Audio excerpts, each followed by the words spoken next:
Hello, my name is Gary, and I was raised in the Western United States, so I'm a native English speaker. I hope that you will enjoy this YouTube channel. Thank you for joining us.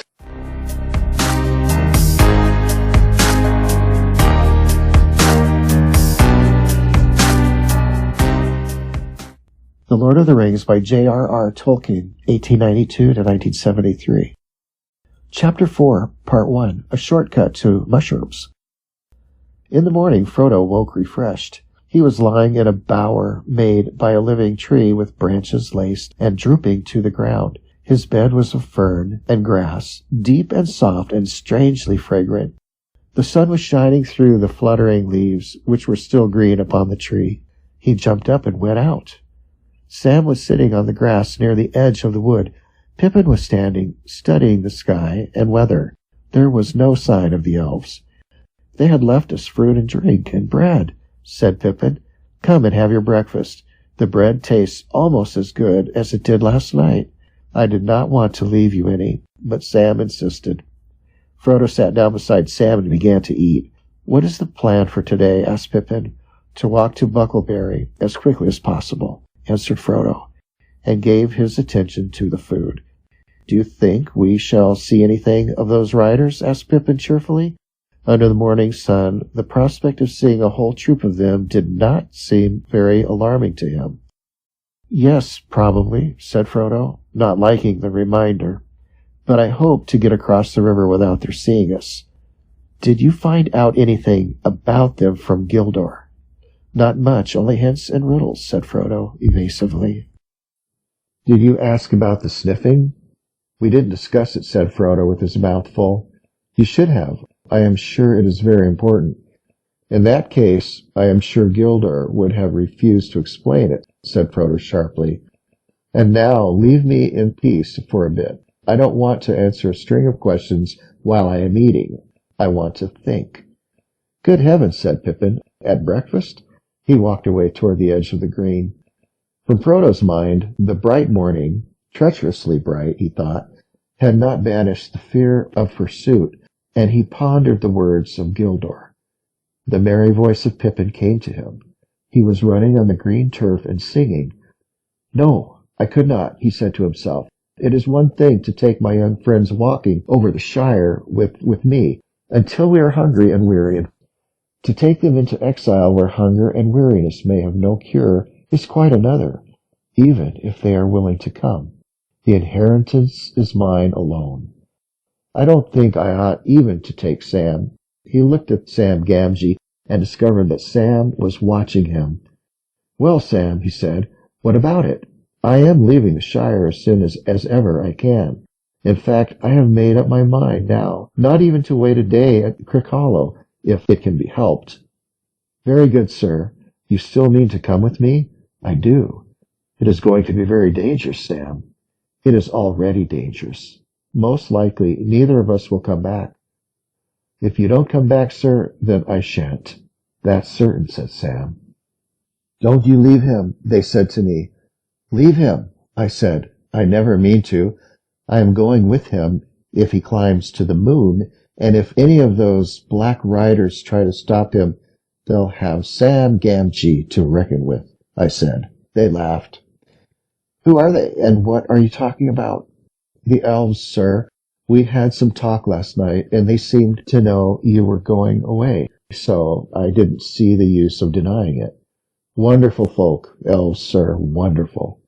"They are," said Frodo. "Do you like them still, now you have had a closer view?" "They seem a bit above my likes and dislikes, so to speak," answered Sam slowly. "It don't seem to matter what I think about them. They are quite different from what I expected. So old and young, and so gay and sad, as it were." Frodo looked at Sam, rather startled, half expecting to see some outward sign of the odd change that seemed to have come over him.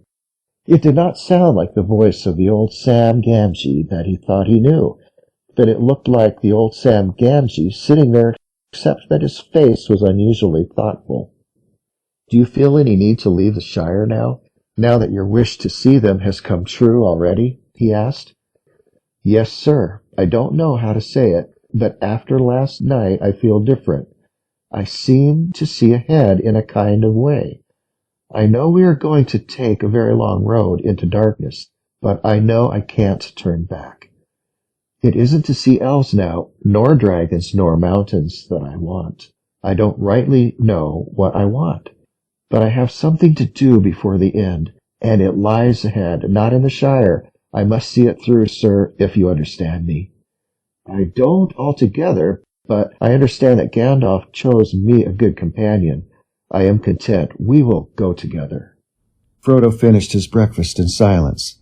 Then standing up, he looked over the land ahead and called to Pippin. "All ready to start?" he said as Pippin ran up. "We must be getting off at once. We slept late, and there are a good many miles to go." "You slept late, you mean," said Pippin. "I was up long before, and we are only waiting for you to finish eating and thinking. I have finished both now, and I am going to make for Blackberry Ferry as quickly as possible. I am not going out of the way, back to the road we left last night. I am going to cut straight across country from here." "Then you are going to fly," said Pippin. "You won't cut straight on foot anywhere in this country." "We can cut straighter than the road, anyway," answered Frodo. "The ferry is east from Woodhall, but the hard road curves away to the left. You can see a bend of it away north over there. It goes round the north end of the Marish, so as to strike the causeway from the bridge above Stock. But that is miles out of the way. We could save a quarter of the distance if we made a line for the ferry from where we stand." "Shortcuts make long delays," argued Pippin. "The country is rough round here, and there are bogs and all kinds of difficulties down in the marsh. I know the land in these parts. And if you are worrying about the Black Riders, I can't see that it is any worse meeting them on a road than in a wood or a field." "It is less easy to find people in the woods and fields," answered Frodo. "And if you are supposed to be on the road, there is some chance that you will be looked for on the road and not off it." "All right," said Pippin. "I will follow you into every bog and ditch, but it is hard. I had counted on passing the Golden Perch at Stock before sundown. The beer in East Farthing, or used to be. It is a long time since I tasted it." "That settles it," said Frodo. "Shortcuts make delays, but inns make longer ones. At all costs, we must keep you away from the Golden Perch. We want to get to Buckleberry before dark. What do you say, Sam?" "I will go along with you, Mr. Frodo," said Sam, in spite of private misgivings and a deep regret for the best beer in East Farthing. "Then if we are going to toil through bog and briar, let's go now," said Pippin. It was already nearly as hot as it had been the day before, but clouds were beginning to come up from the west. It looked likely to turn to rain. The hobbits scrambled down a steep green bank and plunged into the thick trees below. Their course had been chosen to leave Woodhall to their left and to cut slanting through the woods that clustered along the eastern side of the hills until they reached the flats beyond. Then they could make straight for the ferry over country that was open except for a few ditches and fences. Frodo reckoned they had 18 miles to go in a straight line. He soon found that the thicket was closer and more tangled than it had appeared. There were no paths in the undergrowth, and they did not get on very fast. When they had struggled to the bottom of the bank, they found a stream running down from the hills behind in a deeply dug bed with steep, slippery sides overhung with brambles. Most inconveniently, it cut across the line they had chosen.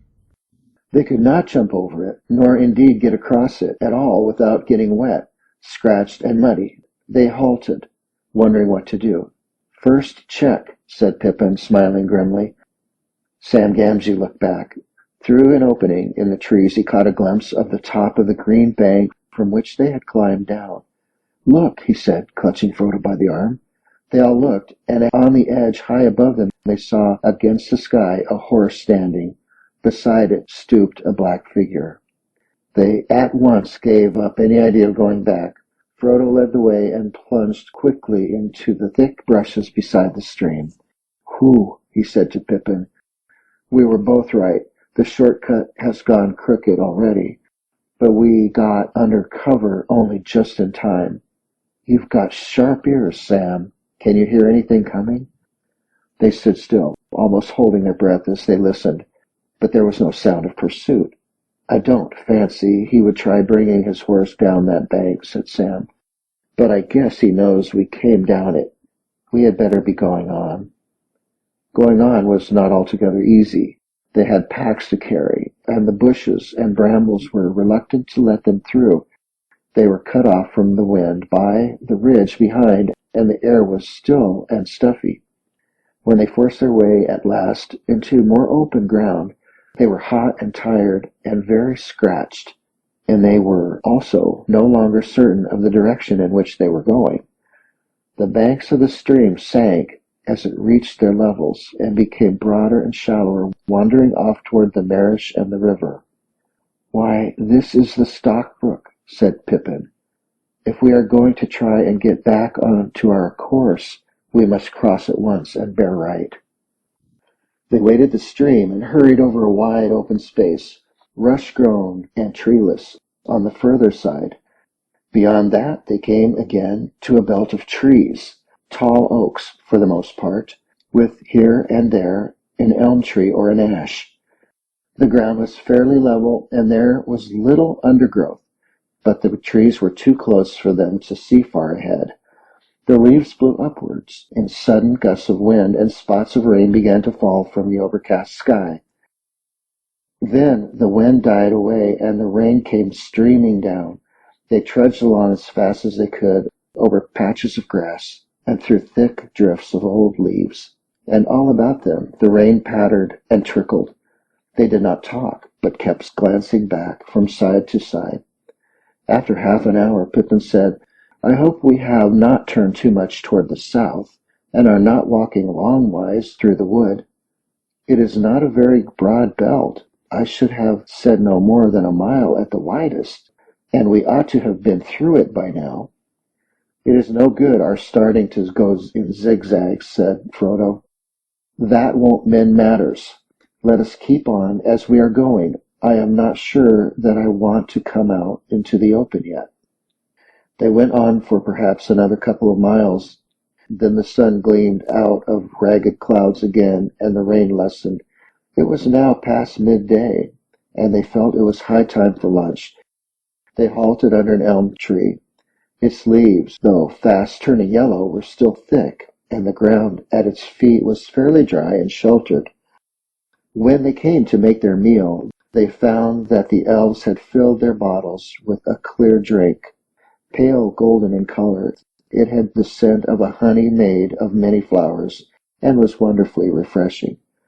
Very soon they were laughing and snapping their fingers at rain and at black riders. The last few miles, they felt, would soon be behind them. Frodo propped his back against the tree trunk and closed his eyes. Sam and Pippin sat near, and they began to hum and then to sing softly. "Ho, ho, ho, to the bottle I go, to heal my heart and drown my woe. Rain may fail and wind may blow, and many miles be still to go. But under a tall tree I will lie, and let the clouds go sailing by." "Ho, ho, ho," they began again, louder. They stopped short suddenly. Frodo sprang to his feet. A long-drawn wail came down the wind, like the cry of some evil and lonely creature. It rose and fell, and ended on a high, piercing note. Even as they sat and stood as if suddenly frozen, it was answered by another cry, fainter and further off, but no less chilling to the blood. There was then a silence broken only by the sound of the wind in the leaves. "And what do you think that was?" Pippin asked at last, trying to speak lightly but quavering a little. "If it was a bird, it was one that I have never heard in the Shire before." "It was not bird or beast," said Frodo. "It was a call or a signal. There were words in that cry, though I could not catch them, but no hobbit has such a voice." No more was said about it. They were all thinking of the riders, but no one spoke of them. They were now reluctant either to stay or go on, but sooner or later they had got to get across the open country to the ferry, and it was best to go sooner and in daylight. In a few moments they had shouldered their packs again and were off. Before long the wood came to a sudden end. Wide grasslands stretched before them. They now saw that they had, in fact, turned too much to the south. Away over the flats they could glimpse the low hills of Buckleberry across the river, but it was now to their left. Creeping cautiously out from the edge of the trees, they set off across the open as quickly as they could. At first they felt afraid, away from the shelter of the wood. Far back behind them stood the high place where they had breakfasted. Frodo half expected to see the small distant figure of a horseman on the ridge dark against the sky, but there was no sign of one. The sun, escaping from the breaking clouds as it sank towards the hills they had left, was now shining brightly again. Their fear left them, though they still felt uneasy, but the land became steadily more tame and well-ordered. Soon they came into well-tended fields and meadows. There were hedges and gates and dikes for drainage. Everything seemed quiet and peaceful, just an ordinary corner of the Shire.